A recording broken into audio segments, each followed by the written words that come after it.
to the Saturday Night Live Afterparty. This week, we'll be discussing Season 47, Episode 1 of SNL with host Owen Wilson and musical guest Kacey Musgraves. I'm Catherine Coleman, and I'm joined this week by Steve Finn and John Murray. If you'd like to connect with any of us, you can do so at snlpodcast.com. Enjoy this full-length, supporter-only version of this week's episode. And if you like what you see, you can find all of our unabridged, ad-free video coverage of Saturday Night Live exclusively at patreon.com/SNL Podcast. It's our supporters that make this show possible, and we are so thankful to everyone who's already come on board. All right, here we go.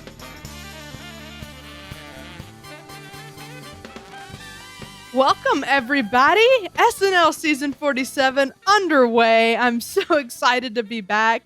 I think we had a great premiere episode, a huge showing from one in particular featured player, but also the other two got a decent amount of screen time. I'm feeling really jazzed. You guys feeling good? Me too, Kat. I'm there with you. Absolutely jazzed and can't wait to talk about this one. It's going to be juicy. Yeah, we've had far more fumbly premieres. Like this felt like, pretty solid ride for a premiere, and didn't seem to suffer from a lot of the premiere jitters that we sometimes see in the writing. So aside from just the featured players, so much to break down. It's a big sprawling episode. Let's get to it. Yeah, well, up first, a few news updates. We sort of learned some things since our preseason episode. So we learned that Ken Among, the longtime supervising producer, is no longer with the show. That's what Colin's little sign in the credits meant. We also learned that Don Roy King was still the director of this episode. So it turns out he's going to be retiring at some point during the season. He hasn't quite sailed his last sea yet.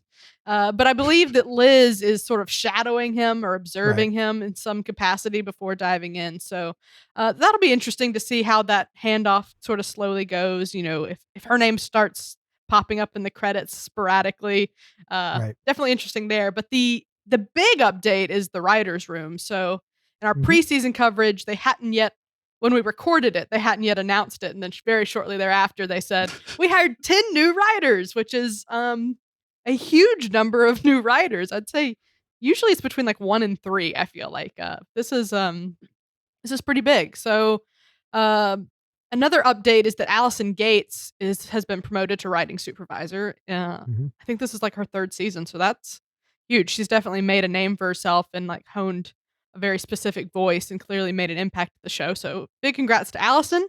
And yeah, there's those 10 new writers, among which is a popular sketch group called Please Don't Destroy. And these writers are all taking over spots that were left by Dan Licata, Gary Richardson, Fran Gillespie, and Sudie Green. So yeah, a lot going on there. Sam J. Oh, Sam J too. I didn't catch that one. Okay. Sam J left. Interesting. So yeah, a lot going on, and we'll definitely be talking about that as the season goes on, as far as keeping tabs of who's written what sketches and how they're doing, and seeing how they find their voices on the show and what each of their kind of niches will be. That's something that I personally really like to dive into as a writer. So we'll be keeping tabs on those writing updates. I should hope so. Yeah, as we were going through last season, we were realizing the clear emergence of like Dan Beulah and Stephen Castillo. Like it seemed like there was a new force kind of coming up, maybe to challenge Mikey and Streeter or something. I always love it when you start to believe that maybe there's another trend emerging and you start watching for it. It's just one of the many intriguing little rabbit trails you can go down with SNL. So anytime there's big turnover and there's going to be some fresh people coming to the top. I'm always excited to just see the new voice, the new tone for the show. It's a great time to come in as a new cast member as well. I mean, you have 10 new writers that are just as new as you are. Yep. They have not begun to build their partnerships. They're still feeling out who they work best with.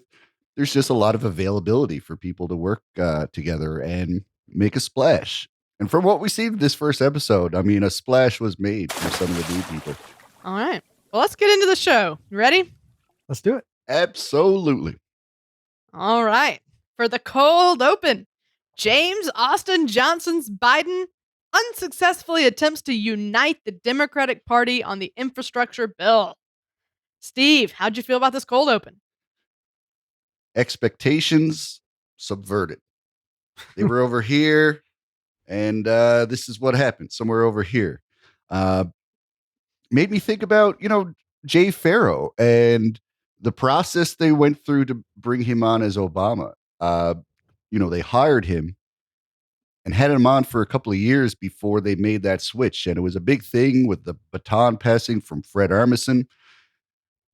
It seemed like they really needed him to prove himself before they gave that role to him.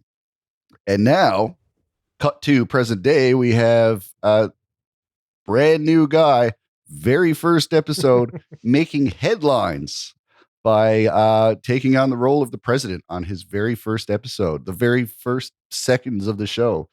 I've never seen so much trust put in someone so new. And I guess that goes to show, how well he must be doing and how much promise he showed when he became on their radar. But that's the main takeaway for me. We could talk about how this was a great cold open, thematically. They stuck to the theme of, the division within the Democratic Party, and everything they drew from circled around that. So it felt cohesive. But obviously, we just got to be talking about James and just how amazing he was. Yeah, I mean, of course, James is the story here. But like you said, Steve, I think it is important and great to note that this didn't have a lot of the problems that we've historically complained about in the cold open. And, it was clear, it was straightforward. It wasn't, a circle of people coming in and out. It knew what it was and it stuck to that. And I really appreciated that. Yeah. But yeah, James Austin Johnson's the story here. I know you just talked about it. I know John's probably going to talk about it. But that's what this was about. For people who follow the show, we've said this a lot. It's like following a sports team, right? So season 47, the first shot being a featured player is like seeing, and I did watch college football right before SNL, so that's why I'm here. But it's like seeing the freshman QB that you've sort of heard about and you're excited to see come out in the first game and then dodge two defenders and throw a touchdown in the very first play. And you're like, oh, this is exhilarating. This is why people watch sports, right? That's what this feels like to people like us. We're just so excited. And I think this was just great foreshadowing for the amazing night that James Austin Johnson was going to go on to have. So yeah, I was feeling really, really good about this cold open. John, where are you on it? So I think it was a safe and competent cold open as far as their political fare goes. You guys are right. A lot of the stuff that they usually suffer from, meandering storylines, too many players, celebrity cameos, none of that's there. So it's more satisfying than some. But it's pretty tepid political commentary, but still, well presented, and the jokes were clear and moderately funny as far as I was concerned. So I had no problem with it. But this is obviously, like you said, Catherine, completely buoyed by the amusement of not only seeing a really competent Biden, the best Biden they've had on the show ever. He's going to wear the mantle. This is a Hammond level event that we just saw. So for that, you can't help but be extra engaged and enthused by it. The fact that it's James' first time out there. And as I'm watching it, I'm thinking, okay, how great has the last month of his life been where he knows that this moment is going to happen? He knows the day, he knows the time, he knows he's got the gig, he knows he has to tighten up that impression. He knows he's got to head into the city in 3 weeks or whatever. And he knows, I can't tell anyone. So this is what he's been living, the most, fun and anxiety inducing feeling for a whole month. So that's where my mind goes. I'm there thinking,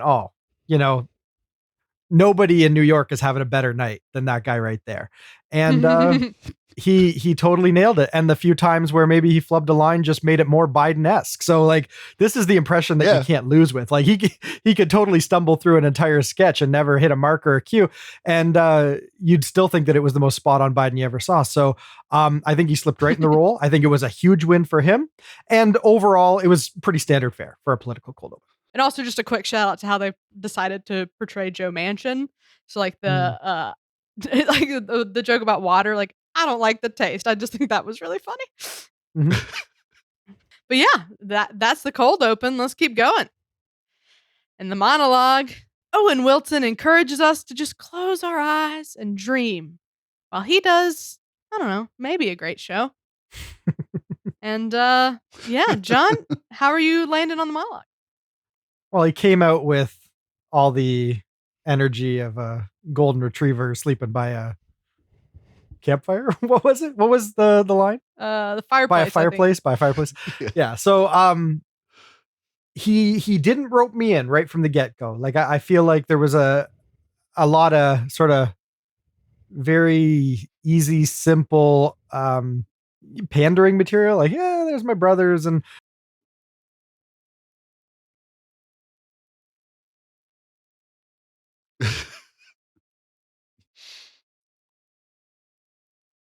but by the end of it, when he started just leaning into who he is and just kind of expressing that with his offhand remarks, about stepping into Daniel Day-Lewis's boots, when he retired and having that motivating him to go do Cars 4 or whatever. I think from about there on, I was really enjoying it. By the end of it, he was so fully in like lackadaisical slacker mode that I like genuinely believed him when he said he didn't know if it was going to be a good show, but he just wants everyone to dream. That I thought worked. I thought it got there, and I was having fun with them, even though I felt it was a little tepid out of the gate. Okay, well, that's interesting because the things you weren't feeling were sort of the things that I liked about it, actually. Okay. So like the story about his dad, actually, I found really charming. I liked that a lot. I thought they weaved a nice little story together there for him, from the dad to the reviews and all that. Okay. And all right. He seemed really comfortable and in command. I thought Owen had great timing. He left me feeling good and confident for the episode to come, and that's really the best thing I can say about a monologue. Steve, did you think it was a winner? Yeah, I did think it was a winner. Not really something to surprise you with. Anybody who follows Owen Wilson's career is going to agree with the laid back persona bit. And yeah, I thought some of his self-deprecating humor was the best way to go. And even like comparing himself to his brothers and how he went to so many colleges and things like that. It was just playing into how we already take Owen in. So I think that's the best thing to do with someone who's just had such a long career is to, just extend that persona into the jokes. We know the guy. Let's relate it to that. All right. So a little bit more mixed on the monologue, but let's get into our sketches. The hosts of The Talking get their COVID test results live on air. And this is apparently a parody of something that actually happened on The View recently. And weirdly, I have to say, I think I liked this sketch more before learning that. Because at first I just thought this is fun and a little random with, good depictions of the types of people on these shows. Right. Right. But once I found out about that, I just had a lot of questions, mainly like, why didn't they just do The View? Like, we know they have The View set. They've done The View before. So I found that a little head scratching. But that said, it is fun, and I did really like how they chose to heighten it by having the doctor try to be like more discreet about it. Like, I thought that was really creative. And I loved the justification of the HIPAA rule being we have to tell nobody or everybody. Right. That's really fun. So yeah, I was pretty warm on it live, but on the rewatch had some questions. Sure. Steve, where did you land on it? Well, yeah, you're filling me in on the whole backstory here as we speak. So up until now, I was looking at it as, hey, this is like if The View was produced by Willy Wonka. And, I just had fun with the chaotic tennis match of topics and harsh words between certain co-hosts. How did I? You have a lot of debt. How did I? You have a lot of debt. You have a lot of debt. Okay. Cecily and 80 was probably my favorite bit. Slightly reminded me of the old Sarah Michelle Gellar episode where she played Will Ferrell's daughter in a sketch, and there was a lot of repeating arguments. But it was a fun sketch overall. John, any closing thoughts?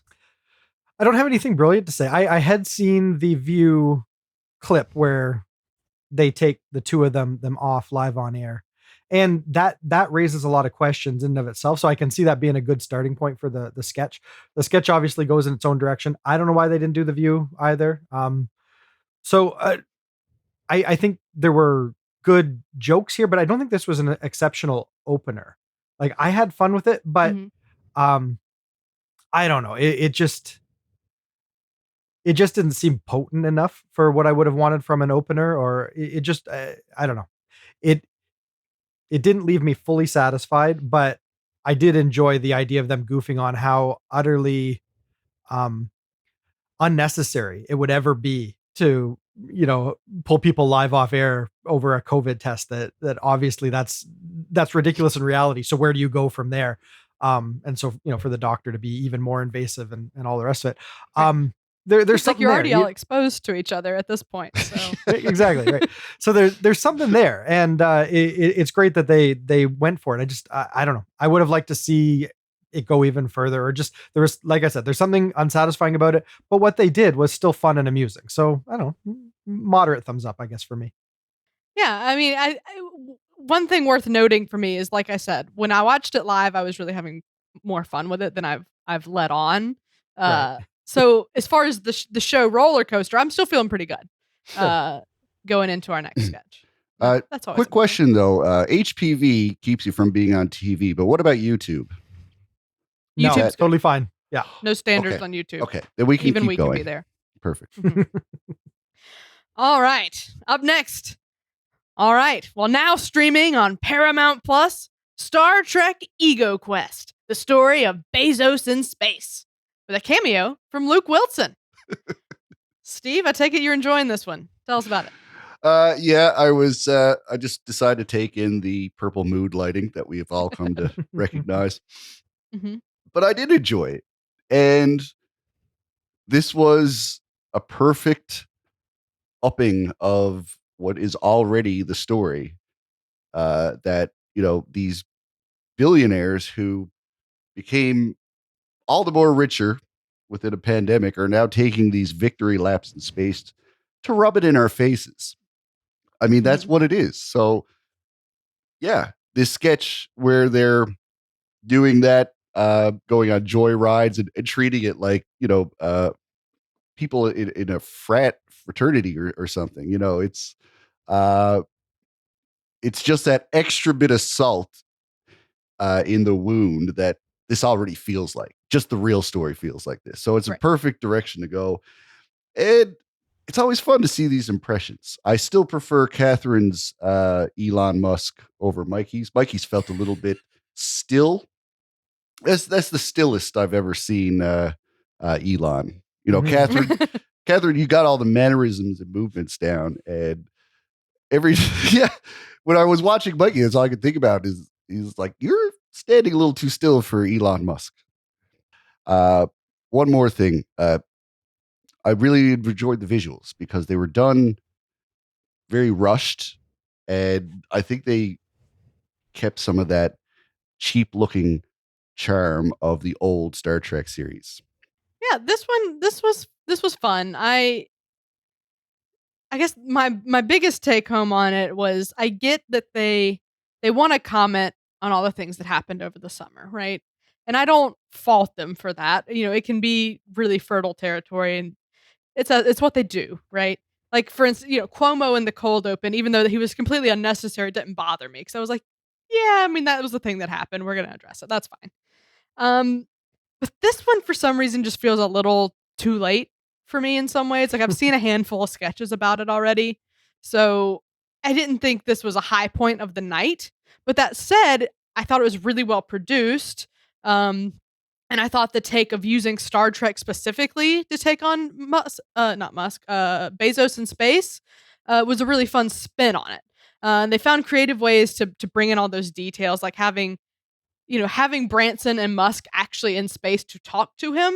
It was a good move. The way they chose to incorporate how Amazon treats their employees was creative, and by having him throw that Gatorade bottle and then Keenan, there was a pause before Keenan said, "I'm not going to pee in this," and it allowed that joke to just be a little bit more subtle for a second. So I really applaud the editors on that one because it allowed it to just sink in, and you sort of went, "Oh," and then Keenan gave you that punchline, which I thought was a really good move. So yeah, I'm not disliking this. Like, I think it's a good sketch. It's just not the most fresh sketch for me as someone who follows a lot of sketch comedy and has kind of seen this topic in particular tackled a few times. John, how'd you feel?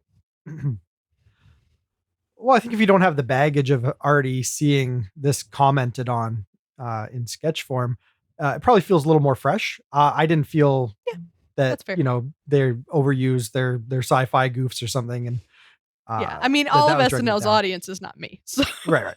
I thought it was perfectly good. It's not a pre-tape for the books, but it was fun. It was a fun idea, well explored.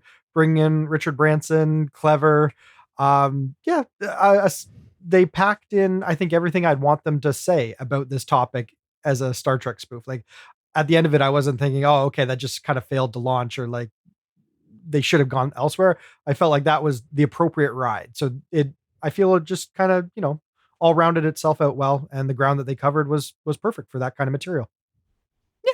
Overall, I think we all enjoyed it. And it was a win. So let's keep going. Let's do it. Owen Wilson comes in to record some lines from Cars 4, but he is concerned about some of these character choices. Ka-chow! This one was really, really fun. I remember being, because they had a version of this with JJ Watt where he was recording his voiceover for like one of the EA games, I think.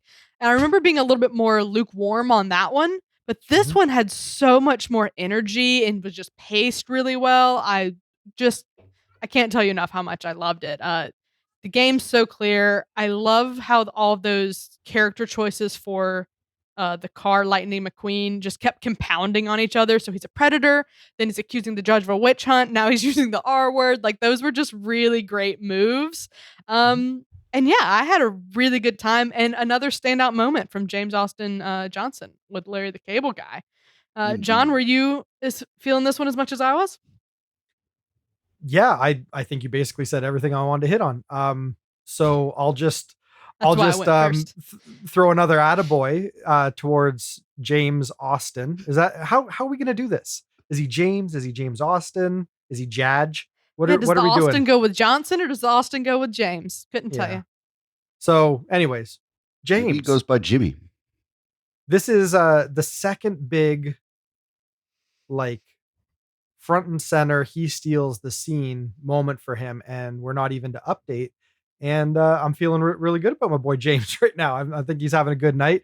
Obviously, we see that continues throughout, but that to me is the highlight. Not only all the things you said that, it was clear, it was fun, it was well explored, had good energy, but I love seeing our featured players hit the ground running. And now I'm keeping score. Now I'm saying, oh, okay, right, he's the one to beat. He's the one that's impressing. So good showing from James.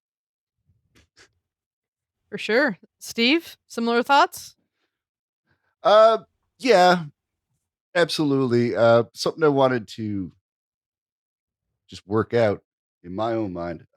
Watching this, that feeling like when someone stops punching you in the face and it feels really good? No. The relief of, think that's called going into shock. Yeah, maybe. That's what I was feeling watching the sketch, and I loved it because they masterfully restored your comfort levels whenever they took you out of the wholesome Pixar world and throw you into this new problematic Lightning McQueen. I loved it because they'd show you a glimpse of this behavior that is new to the character, and then they'd pull it back after Owen would protest, and then you get a couple of more lines that are normal. Yeah, the normal Pixar lines, and it brings your comfort back, and you're like, okay, this is familiar Cars. And then they bring it back, but every time they bring it back, it's a little bit bigger. So it's quite a roller coaster. And that's what I mean with like someone's punching you in the face and then they stop. You're like, oh, that feels good. Steve, I don't think that's the universal experience that you think it is. Yeah, I don't know. But I think anybody can relate to the feeling of pain ending. Sure. That's all I'm trying to say. This is the if you guys metaphor. were more supportive, my metaphors would work better. If y'all were just saying, I don't know, Steve, that's weird. I can picture it. It's working. I'm piecing together some puzzles of Steve's past now. Also this feels patronizing. Okay. but yeah, so good sketch. Yeah. Okay, up next, a parade of idiots comes through the local school board meeting to raise concerns about COVID, race issues, and where in the hell is Brian Laundrie? So first of all, I will admit, and I am going to let someone else go first, but I just want to say that I was wrong because on the last episode I said, if there's that many people in the cast, we're only going to see half of them. And this sketch had all 18 present non-Weekend Update cast members in it. So I was wrong. I apologize, and I will be leaving after this episode. Steve, what'd you make of this sketch? The only honorable thing to do. Yeah, I had a lot of fun with this one. I just enjoy any opportunity in this vein where you can see a lot of different crazy characters because I like how SNL dials into the recognizable randomness of actual crazy people. The people that you see in an alley that you wish you could help if you had more time and money. These random characteristics that are weird and off-putting, and maybe you've never seen it before, but the example that they go with is recognizable and you can relate to it, whatever your own brand of crazy is in your hometown. I think they just know how to dial into that strange mindset. So a lot of these crazy characters feel like someone that would pop up in a setting like this.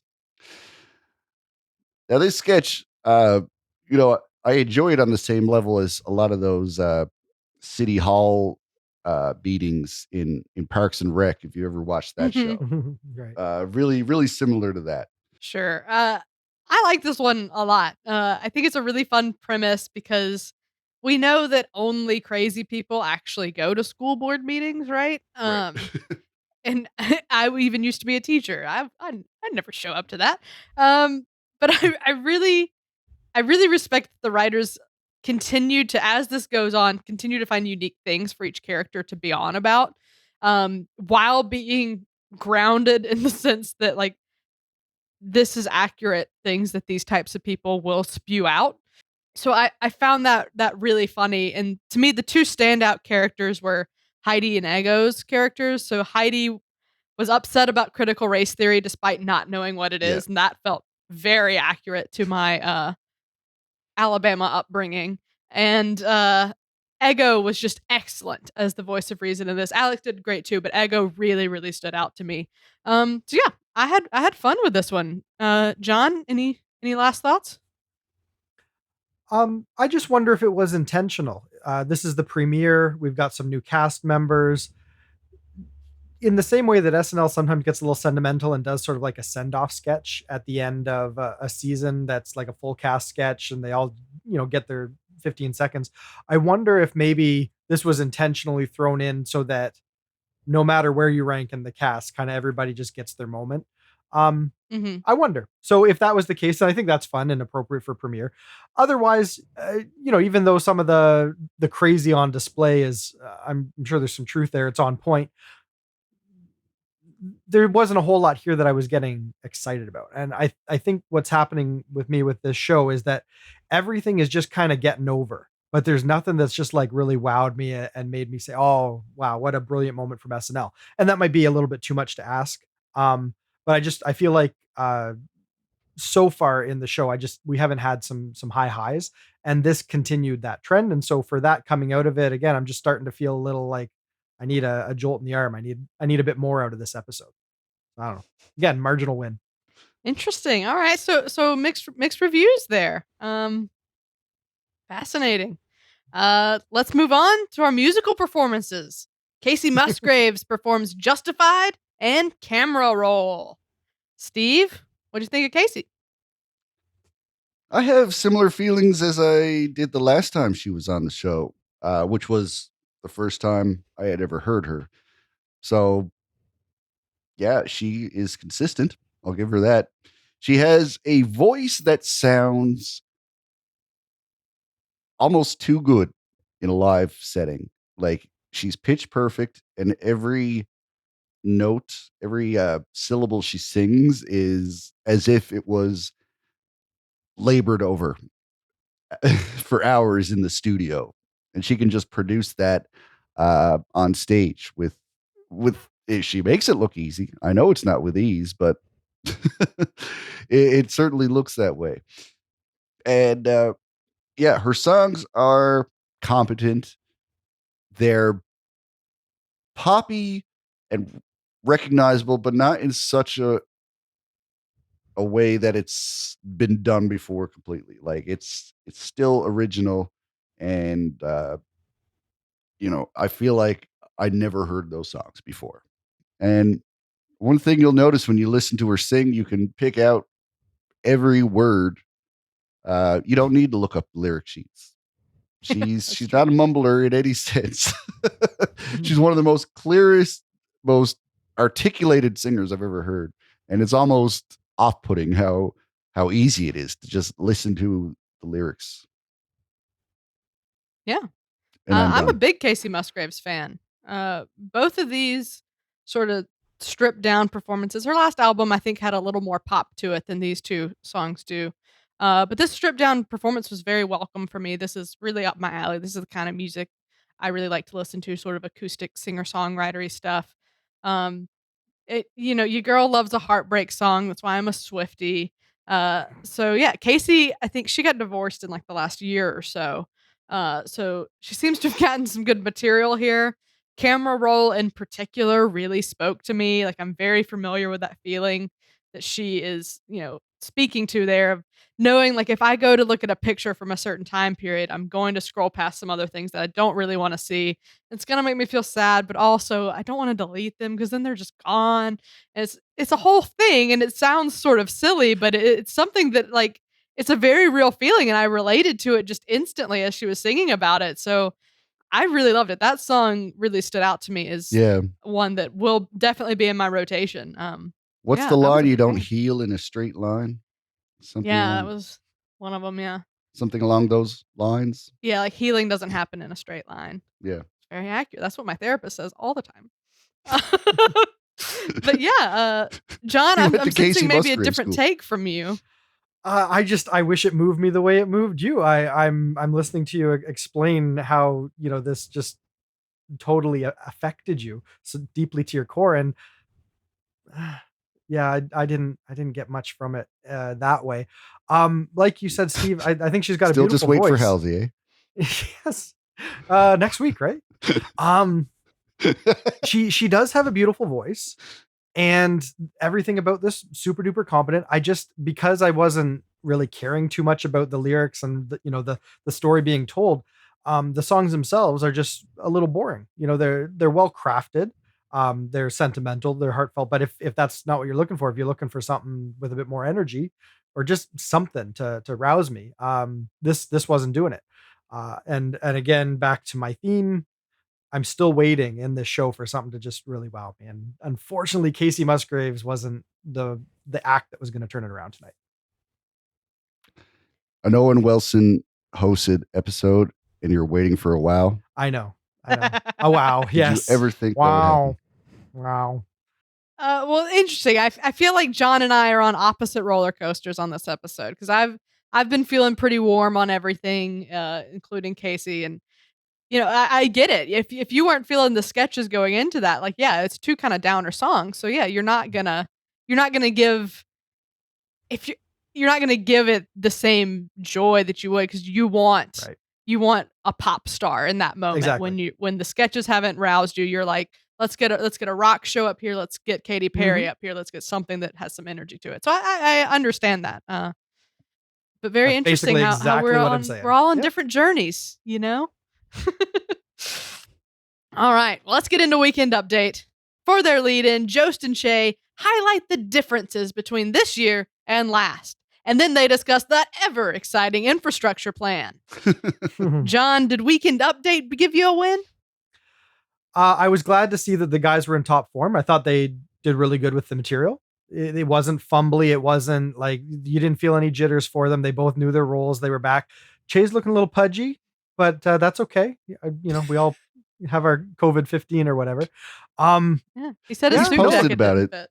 Yeah. So it was good to see them, still be able to do the job. And you always wonder, like, are you going to tune into Weekend Update and just like be over the hosts and, maybe have 3 or 4 more years of them before, like you get someone fresh. I just don't feel like I've had enough of these guys that I need to see someone new at the desk. And so it's nice to come back to another season and just feel reassured that Weekend Update's in good shape. Yeah. Well, for what it's worth, Colin, even without the lead up, I thought your bridge joke was really good. I loved that joke. You didn't have to apologize for it. But no, this was a really strong outing. Nothing missed for me. They're in peak form. They've been here. They're coming up on being the longest, not the longest, but longer than Seth Meyers, I think. Or is that the longest? No, I don't. They've been here a long time. So they're always in good form. So, I don't have much to say other than all the jokes landed and I was laughing. Steve, where'd you land? I landed along with those jokes, which landed well. Landed. They did. It was more of an advertisement to me than an apology that they were going to be moving away from all that crazy stuff they've been doing the last couple of years. I warmly welcome infrastructure jokes. Right. And I look forward to more jokes about a president that's a goofball than a president that's a freaking menace. It's humor that's funny for funny's sake. Not because it's necessary, because we're all so depressed that we need it. I just want to be in a good place and laugh in my good place because, hey, we deserve it, whether we're doing okay or not. I would have liked to see Che keep up with the British accent he's been trying to do on on Instagram. It's not an accent. That's just how he talks, isn't it? Isn't it? Yeah, he lives with Ice Cube or Ice T or whoever it was, and Hugh Grant. But anyway, now I'm rambling, so I'll simply wrap up there and move on. Let's wrap it up. It was a solid outing. Jost and Shay are pros. These jokes are on fire. And let's talk about these features. Yeah. We found her.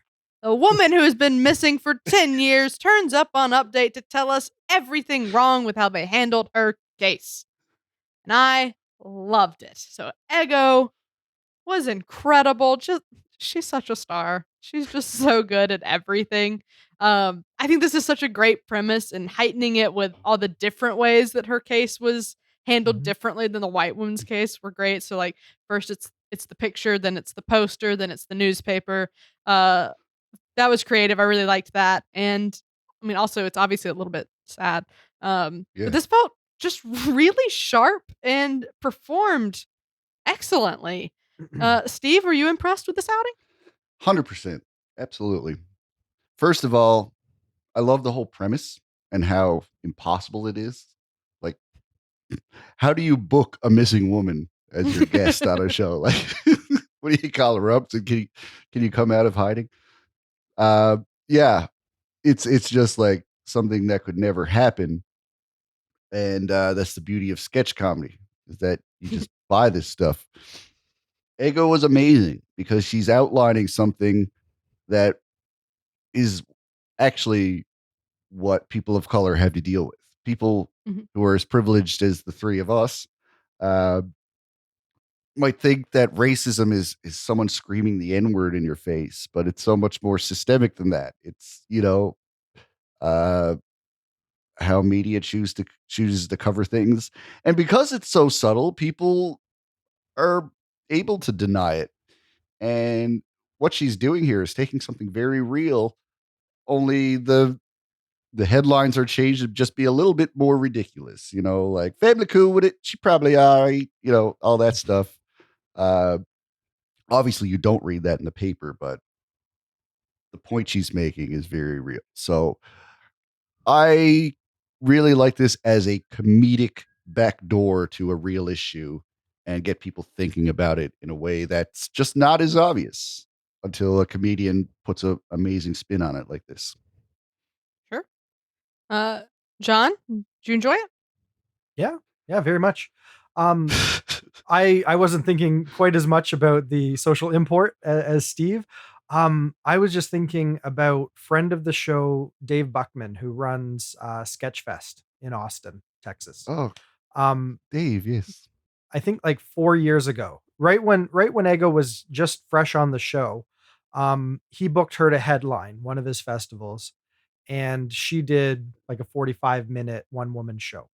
And I remember him telling me after him seeing that performed, that she had like just a deep bench of ratchet women characters. And he said if she could ever just figure out how to spin those up for the show, she'd be unstoppable.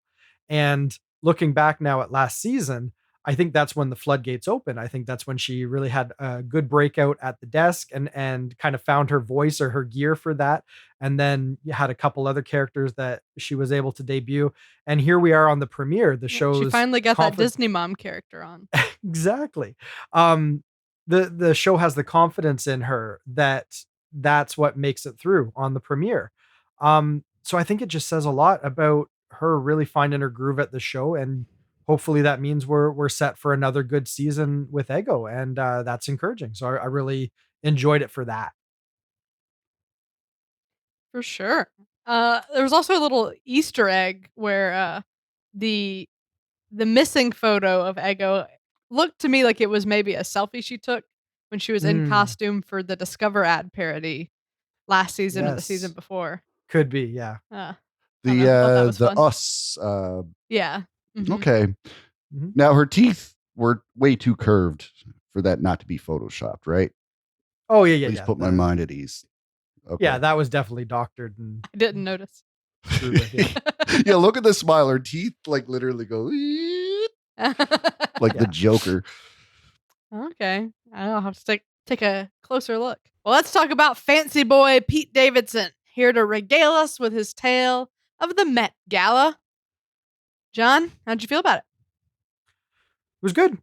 It's Pete doing what Pete does. It's fun for him to take the sort of like celebrity skewering thing that he does sometimes.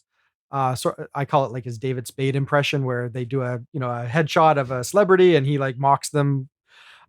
It's fun for him to turn that on himself and his family and like get some laughs out of being willing to be the butt of his own jokes. I thought that's fun. That's something maybe fresh that I guess Pete always talks about his life in a way, but this was just a really nice, lighthearted Pete talking about Pete content. And I thought it worked. I thought it worked really well. So this was fun, lighthearted, and came and went pretty quick, which I think helped. Yeah, this was a good Pete segment. Like you said, him sort of lampooning himself like he does the other celebrities. It was really fun. Yeah. And it's nice to see Pete, in such a good place. I had a great time with it. Not much to say other than I laughed. It was good. Steve, any final thoughts? Well, it was I mean, you could just copy and paste everything you guys said, put it under my name. I'd agree with all that. Unfortunately, that's not how podcasts work, but Sure. go ahead. Darn it. This was, I guess it's okay. Like, it's the first episode back from summer. I think any other context, that disparity of time might be a little too wide to do something about it. It was like a month ago that Met Gala happened. Yeah, but anyway, like it's something that happened over the summer, so it's okay. This was standard Pete fare, and obviously had all the self-deprecating humor and and all that you would expect. I thought some of those self jabs were comedically astute, and I mean, I think we've summed it up saying this is serviceable and enjoyable, but it's very standard Pete material. Yeah. And I imagine we're in sort of a similar place where if you're feeling good, this is like, yep, this is fine. You keep feeling pretty good. If you're maybe feeling lower, you're like, this is just fine. Well, weekend update, pretty solid. Let's keep going to the back half of the show. For Miriam's funeral, LeVar B. Burton has bust in to perform her favorite song. But hold on, is this R. Kelly? Steve, how'd you feel about it? Oh, don't ask me. I don't know about this. It feels tone deaf in a sense because, okay, let's break this down a bit. You have R. Kelly songs featured in this sketch. That's it's clearly against R. Kelly, and there's a very strong voice there that says we don't like R. Kelly, but they're still paying for the royalties for R. Kelly songs to put in their sketch. Do they have to pay the royalties since they didn't use the actual music and they did their own rendition of it? I don't know how that works. Were the lyrics changed? I mean, the melody was definitely not changed. And that is definitely one thing you'd have to change. The licensing is probably less since they didn't use the actual music, but I don't know. You're not going to see it in reruns, and I don't think you'd see it online. But yeah, there was business that had to be attended to procure R. Kelly music. So I don't care what point you're trying to make, you're still enabling the output and content of this man you're supposedly saying you're against. And I just thought we were, past that. I don't know. I think that's a fair criticism. I think that's fair. We'll see how that plays out, because I know that point was raised online as well. So I don't know. Maybe they'll address it in some way. But that was actually not my main problem with this sketch. I thought this one was okay. My problem is that even though I sort of ended up having fun with it, it was really, really slow to start. And then even once he ended up singing, I didn't piece together what was wrong with it, because I always forget that that's an R. Kelly song. Yeah. Like my brain, ignition, R. Kelly. I believe I can fly. Like, the association just hasn't connected in my brain. And that's a me problem. That's not a the sketch problem. But nonetheless, it was another minute of me trying to figure out what the game of this was. Right. What's happening here. It was just a slow start.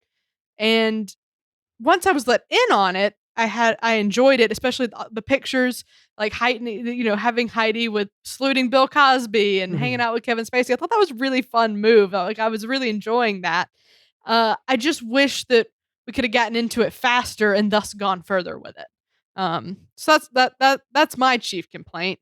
John, what's yours?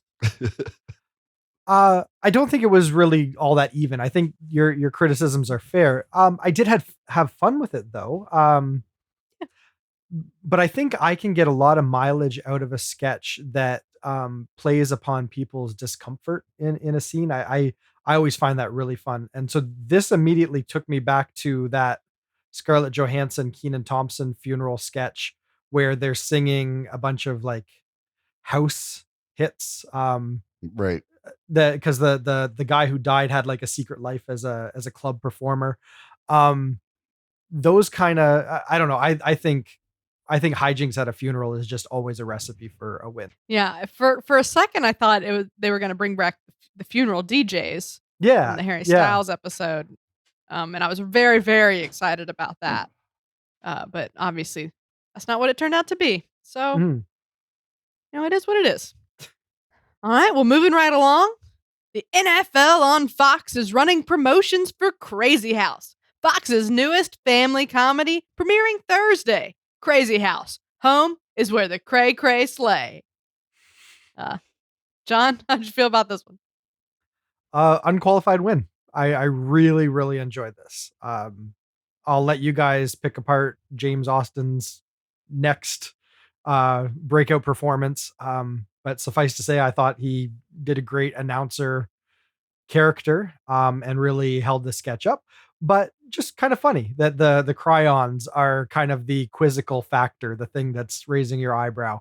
I like that. I like trying to unravel the mystery of what this insane show is. And a little bit of shades of Sudeikis's and Will Forte's ESPN guys that always have to hawk products mid commentary. So I don't know, a lot going on here that I thought was working. This felt like a very SNL-esque sketch, and thought it was well delivered. So across the board, had a lot of fun with it. Fair enough. This one a little more middle of the road for me. Okay. I thought James Austin Johnson was great. Another really good performance from him. But the premise to me, I don't know, I guess it feels a little bit more suited for like a 1 minute sort of TikTok than a 3-minute sketch. I appreciate that how they did like heighten it. The show got increasingly more complex. I thought they were creative with it, but overall, I just don't know how much steam it had. But again, I mean, that's just if I have to come up with a critique for it. That's it. It's not that I didn't have fun with this. Like, I'm still really enjoying this episode. And I was laughing a lot, especially the thing that had the most mileage for me was the recurring joke of let's not guess. That I was really, really enjoying that part. So yeah, that was the highlight for me. This sketch is not the top of the show, but it's not bad. I'm still enjoying it for sure. Okay. Steve, you gonna split the difference here? Or? Yeah, I love this sketch because of the story within a story. We're directly watching football, but the story here is the unfolding mystery of what the hell Crazy House is. Mm-hmm. I just love the little performances in the corner. And it was great to see Sarah down there doing her thing. And Chloe was great as well. And then they threw in that weird puppet. And even just the discussion of what the puppet's name was, it was all really great. And I don't watch football. I don't know how much they're exaggerating, but I guess this is something a sports fan can relate to, where they cut to these spots whenever they have a moment. And yeah, maybe I guess it's a little more frequent than some people would like. Yeah, so this fun stuff here. Like you said, the things in the corner were great. Sarah looks so different in that long wig. It took me a while to be like, wait, who is that? Is that her? No, that can't. Who? Yeah. But once I did piece it together, I was like, oh, that was fun. We talked a little in the preseason about how we were worried she was maybe scary, but she seemed very pleasant in that moment. Let's dive in to Sarah's performance a little more with our 10-to-1. You can mail your poop right on into Robinson's mail-in stool testing. They promise they will not play around with it. Steve, maybe. How'd you feel about this one? Where are you landing? We'll play a little bit. I loved it. I really liked it, and this is what I love in sketch comedy. A whole other world where the rules are different. And I love the miniature world building that happens in every little sketch that is quirky and weird like this one. Because the thing, like, these guys come out and they give a reading for their commercial, and then the director has all these notes. And then immediately after he's giving them notes, they have a whole other script to go by. With graphics. With graphics and everything, just ready to go. And, it's that's just the miniature world building of being in a world where you can have that stuff just made out of your mind, basically. So I love the creativity and imagination of it. I love seeing Sarah have a moment. I love seeing Aristotle have some time there. And I mean, it's a little bit uncomfortable. Not everybody likes to get that close to toilet humor, but I don't know. There was a certain charm to it that kept me at a safe distance from the gross out factor of talking about playing with excrement. Yeah. I mean, to that point, I would not have thought I'd like this as much as I did. But they kept surprising me with just like how bad they would be at this commercial and the ways they would be bad at this commercial. And then the more I learned about what they do with this stool and just it was really fun. Like you said, Steve, this kind of started in Crazy Town, and just like, why would they do this commercial? Like, why are these people playing with poop anyway? Like, what's going on here? But I really liked that, and it was oddly delightful to just go on this little ride with them. So I had a ton of fun with this. It was out there, and I'll say, Sarah did a great job. Came in with a lot of energy. She wasn't scary at all. I was very pleasantly surprised. I thought it was a breakout performance. Aristotle, not quite the big role, but it was good to see him get a little something there. And yeah, the show went out on a bang for me. I really liked this one. John, any thoughts on this 10-1? Yeah, I thought this was great back half of the show kind of material. It's the silly, absurd, and gross and juvenile stuff. Sometimes that's considered really broad, and you'd want that up front. But I don't know. This feels right for the end of an SNL episode. I really enjoyed it. I like the characters. It was a good moment for Sarah Sherman. I felt like she was channeling a little Gilda Radner, a little Rosanna, I think, in that performance. Or maybe just New Jerseyans in general. I don't know, but what she was doing felt very SNL. And I think that's kind of cool. Like to just say, oh, that feels like that should be on screen on SNL. So this kind of warmed my heart in a way. Again, anytime the featured players are getting their moments, I'm always going to be a little bit warmer on it, but I was having fun with it. I thought this was pretty darn good to round out the show. Pretty darn good. All right. Well, that's the end of the rundown. Let's get into these big things. Moment of the night is up first. John, what is it? It's got to be our boy James debuting his Biden. Like that doesn't happen every season or even every decade. Like this, I feel like it's such a dialed in impression, and he finds the funny in Biden's cadence and his exasperation and just his tiredness and his old manniness. There was just so much working in it, and for him to come out and just execute the very first second of his screen time on SNL, that's impressive. And you just don't see episodes, or you don't see moments like that on every episode. So I don't know what else could even be in the running. Fair enough. Spoiler alert, I'll be giving James his due in just a moment. Sure. So I am going to go a different route for moment. In that this is actually something I forgot to mention just a second ago, but Chris Redd as the mailman in the Stool sample sketch was fabulous. Yeah. I love how do you Redd out so creepy much. what's already happening? Yeah, he found it. Yeah. Right. And I mean, just flawless. I didn't, in no way did I expect the mailman to show up. And then he did, and he was just so creepy and hilarious. And that really, really stood out to me. So that's my moment of the night. Okay. Steve, what about you? Good shout out there. I haven't been creeped out since Bobby. I haven't been that creeped out since Bobby Moynihan's Ken Bone. So good for Chris. My moment of the night goes to a part of the Talking. Is that what they called that show? Yeah, the View ripoff. Yeah. Talking. Yeah, the View ripoff. Just that exchange about how to pronounce the Pope or da Pope or Pope. Is it the Pope or a da Pope? Well, I think it's just Pope. I can't keep up.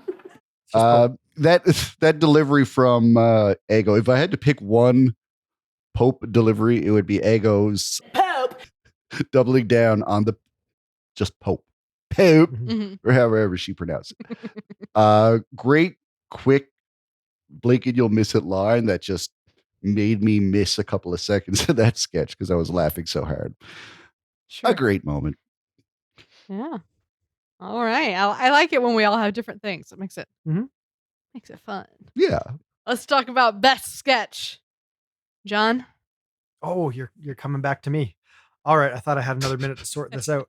But you know what? I don't think it's it's that hard. I think I'm gonna give it to the cold open. And that might seem odd because I didn't really give it high marks when we were talking about it.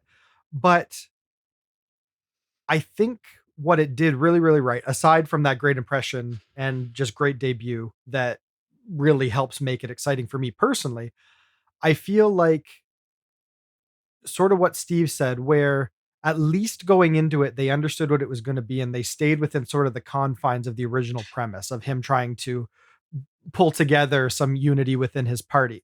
And because they didn't go off in a bunch of different random directions just because they had an impression ready to go and just kind of stuck with that and let it be a little shorter, a little punchier, just a little more focused and a little more on point. And then on top of that, having really great character moments. I think that was the right way to start the show. I think that's pretty good for a cold open. And so, yeah, I think I'll go with that. Fair enough. I'm going to give it to Cars 4. I just really had a good time with that. The energy was just so good there. All the jokes were landing. I could watch it probably 3 more times today and still be having fun with it. So Cars 4 was the breakout for me. Steve, what are you going to give it to? Cars 4 as well. They just took a great opportunity and ran with it. You want a proof of that? Just listen to the reaction to the Lightning McQueen catchphrase when Owen first says "ka-chow." People go crazy. They cheer. I've never seen a single Cars movie, admittedly, nor have I seen any Planes movies, the beloved spinoffs. But you don't have to. You just have to listen to that reaction to ka-chow to know that is a beloved franchise for a lot of people. And for them to just rope in all those fans, get them to identify, yes, I love Cars, and then just ruin Cars forever was such a beautiful thing. Aside from all that, it was a fun, well played sketch, and yeah, it was a great great impression from James Austin, and yeah, even Mikey and Punky were great as the straight men. Yeah, this is a really good use of having Owen Wilson there. Let him be himself. O-Town. O-Town, good old O-Town. All right, well, MVP, John, I'm pretty sure I know where you're going with it. Who is it? Oh, we're going back to me again, third time. Okay. Well, I think James. Yeah. So, we must be in agreement on this. Like, when was the last time we had a featured player that debuted as strongly as that? It doesn't happen every year. It's great to see it, and it's just really exciting to see him catch his stride and just be given that much trust out of the gate. So, yeah, I'll give it to James. Yeah. To me, there's only 2 people this could go to. Ego or James. Okay. And you got to give it to James. I mean, Ego would give it to James. Yeah, like it. Ego even would give it to James. That's right. Just so amazing to see him in the first second of the show come out, and I mean, I'm sure my eyes just widened. Like, what's happening? It was just great, and then he was great as Larry the Cable Guy. It was great as that sportscaster. He just, when they announced him, I looked at his stuff. I was like, yeah, he seems good. No crazy thoughts, no clear, ideas for anything from me. But after this episode, I'm like, this guy has wanted to be on SNL his whole life, and he came ready to fucking play. Like, I bet his audition he was is stellar. Yeah, he is here for it. He walked into that meeting Monday. He was ready to go. He knew what he was going to do, and he's here. He's made it. His dream came true, and he's not going to mess it up. And he knocked it out of the park. Stellar thing. I'm so happy for him. I've never met the guy, but just wow. Like you said, John, like the last 3 months of his life must just be unbelievable, unforgettable. Yeah. What a time. James Austin Johnson. Good job. Steve, are you going to make it unanimous? You know I am. Who would have thought the Money Mart employee from Better Call Saul had such comedic range and talent? And right? Wow. Yeah, this guy deserves to be where he is, and he has put in the work, and it is paying off. You can't fake that stuff. You got to put in the time. And just to fight against all the nerves that one must have on their first episode, having more expected of them than anybody on their first episode, I think, save maybe those like complete rebuilding years from like season 25. This is a lot of pressure to put on a brand new cast member, and for them to brush off all that pressure and proceed to kill it, and not just once, but like 3 times in their first episode. This guy just walked in and said, "Oh, hey, congrats on all your Emmy nominations. Excuse me while I eclipse you in screen time in my very first episode. In fact, Kate, you can go home right now. Just get out." So yeah, he's making a splash. I mean, Lorne Michaels can't even get off camera in time for certain sketches. So yeah, maybe this fresh blood, this youth is this is exactly what the show needs. Of course, I give it to him. Yeah. Yep. Absolutely. Solid choice. Couldn't be happier. What a showing.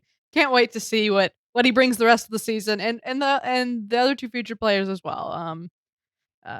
Really excited. Feeling really good about these hires after this episode for sure. All right.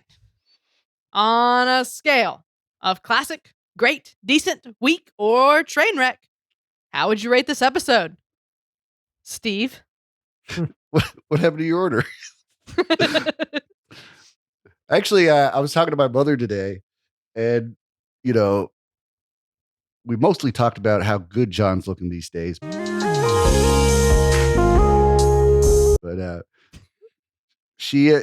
we talked the about woods look good on you.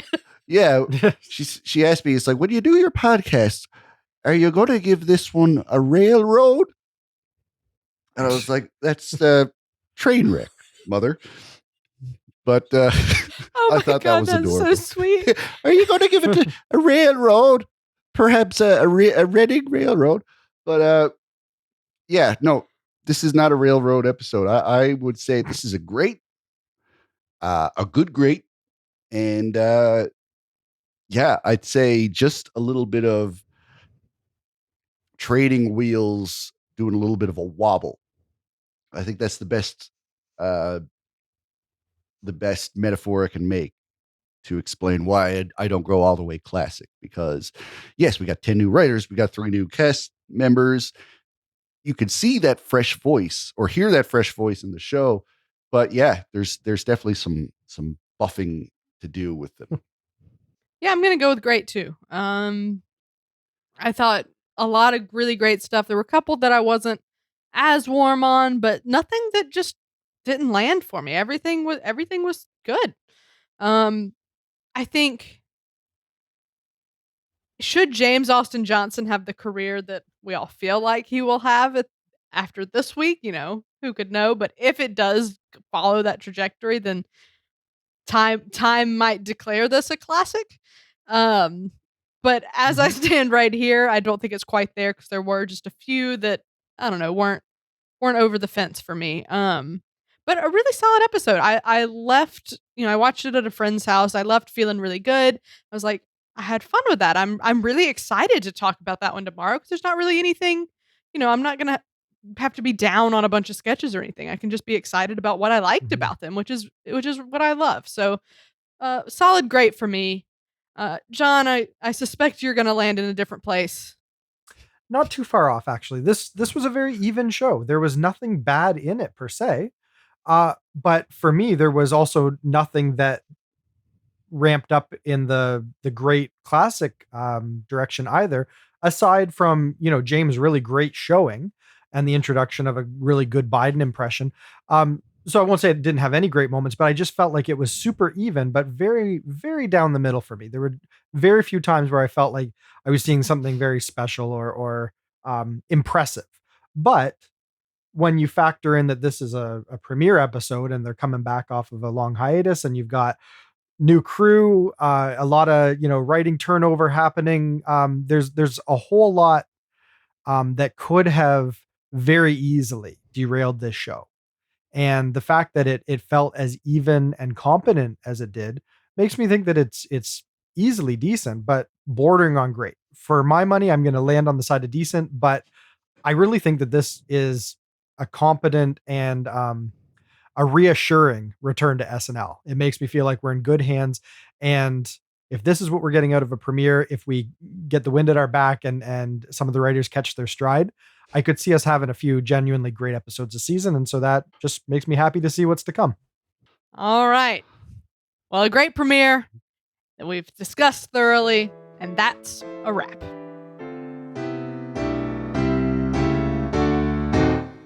Thanks to John Murray and Steve Finn. And thanks as well to our most generous patrons, Sam Bowers, Neil Weinstein, Justin Gardner, Grace Kogan, and Brian Clark. If you're enjoying our show, please subscribe on YouTube or wherever better podcasts can be found. Your subscription helps us grow, and your support is greatly appreciated. We'll be back in 1 week when SNL returns with host Kim Kardashian West and musical guest Halsey. But until then, this has been episode number 142 of the Saturday Night Live Afterparty podcast. I'm Catherine Coleman. That's my story. I'm sticking to it.